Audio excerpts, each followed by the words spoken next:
స్వాతంత్ర సంగ్రామంలో ఉన్నప్పుడు అధ్యక్ష మొదలు కాంగ్రెస్ పార్టీలోనే ఉండే అధ్యక్ష భగత్ సింగ్ కానీ సుభాష్ చంద్రబోస్ కానీ ఇట్లాంటి వాళ్ళందరూ. కానీ తర్వాత వాళ్ళ ఫిలాసఫీ వెతుక్కొని వాళ్ళ దారి వాళ్ళు వెతుక్కొని పోయినారు అధ్యక్ష. పార్టీలు వేరైనంత మాత్రాన దారులు వేరైనంత మాత్రాన అధ్యక్ష లక్ష్యం ఒకటే కాదని కాదు అధ్యక్ష. నా లక్ష్యం ఎప్పటికైనా ఒకటే అధ్యక్ష, తెలంగాణ బాగుండాలి, తెలంగాణ ప్రజలు బాగుండాలి, వాళ్ళ కోసం పనిచేయాలి అధ్యక్ష. దానికోసం నేను ఖచ్చితంగా పనిచేస్తూనే ఉంటాను అధ్యక్ష. అధ్యక్ష అదేవిధంగా అధ్యక్ష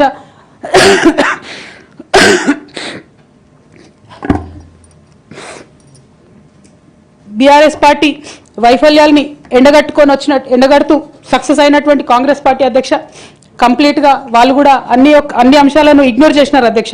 నేను రిక్వెస్ట్ చేస్తున్నా అధ్యక్ష, ప్రధానంగా విద్య విషయంలో, నీళ్ల విషయంలో వాళ్ళు చేస్తున్నటువంటి తప్పిదాలే మీరు కొనసాగిస్తే డెఫినెట్గా ప్రజలు మీకు బుద్ధి చెప్తారు, అందులో ఎటువంటి అనుమానం లేదు. నేను చివరిగా ఒక్క మాట చెప్తాను అధ్యక్ష, डरना नहीं किसी के भी पैरों के नाप से, डरना नहीं किसी के भी पैरों के नाप से, आखिर में पुण्य जीत ही जाएगा पाप से, आखिर में पुण्य जीत ही जाएगा पाप से.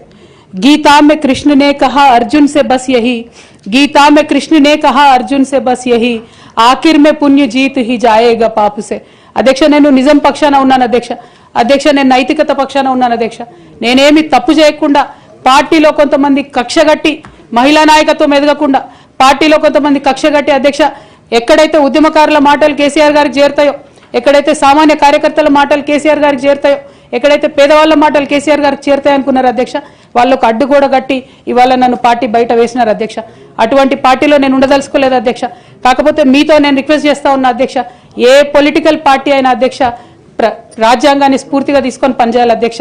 బీఆర్ఎస్ పార్టీ ఆ స్ఫూర్తితో లేదు అధ్యక్ష.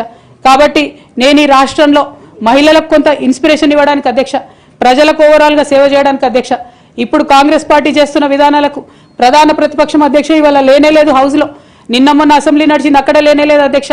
ఆ యొక్క గ్యాప్ని ఫిల్ఫిల్ చేయడానికి అధ్యక్ష నేను ఇవాళ ఒక వ్యక్తిగా ఈ హౌస్లోకి వెళ్ళిపోతున్నా అధ్యక్ష.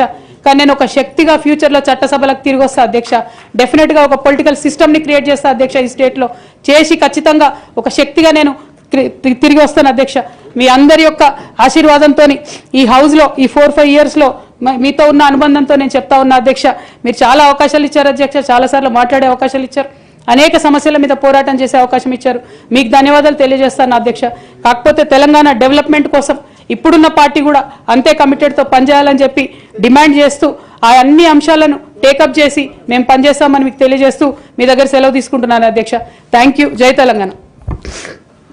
గౌరవ సభ్యురాలు సోదరిమణి కవిత గారి యొక్క ఆవేదన, భావోద్వేగం మేము అర్థం చేసుకుంటాం.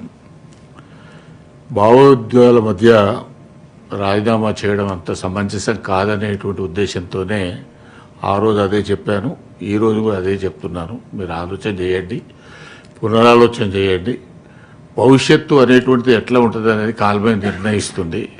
కాబట్టి భావోద్వేగంలో ఆవేదనతోనే తీసుకునే నిర్ణయాలు ఒకసారి సక్రమ బాటలో పట్టకపోవచ్చు. కాబట్టి మరొకసారి మీరు ఆలోచన చేయమని నేను రిక్వెస్ట్ చేస్తాను. ఇప్పటికే 4 months లేట్ అయింది అధ్యక్ష. ఆ పార్టీతో నాకు ఎటువంటి అనుబంధం వద్దు అధ్యక్ష. పైగా డెఫినెట్గా ఆడబిడ్డను కాబట్టి కొంత ఆవేదన తట్టుకోలేకపోతా ఉన్నా అధ్యక్ష. తమరి ముందు మాట్లాడేటప్పుడు కొంత ఇమోషన్ అవుతా ఉన్నా. బట్ ఈ 4 months మీరు ఇచ్చిన సమయంలో చాలా సుదీర్ఘంగా ఆలోచన చేసుకున్నాను అధ్యక్ష. దయచేసి రిజైన్ చేయడానికి మీరు నా రెసిగ్నేషన్ యాక్సెప్ట్ చేయమని చెప్పి మిమ్మల్ని కోరుతా ఉన్నా అధ్యక్ష. Thank you. జై తెలంగాణ. Now government bills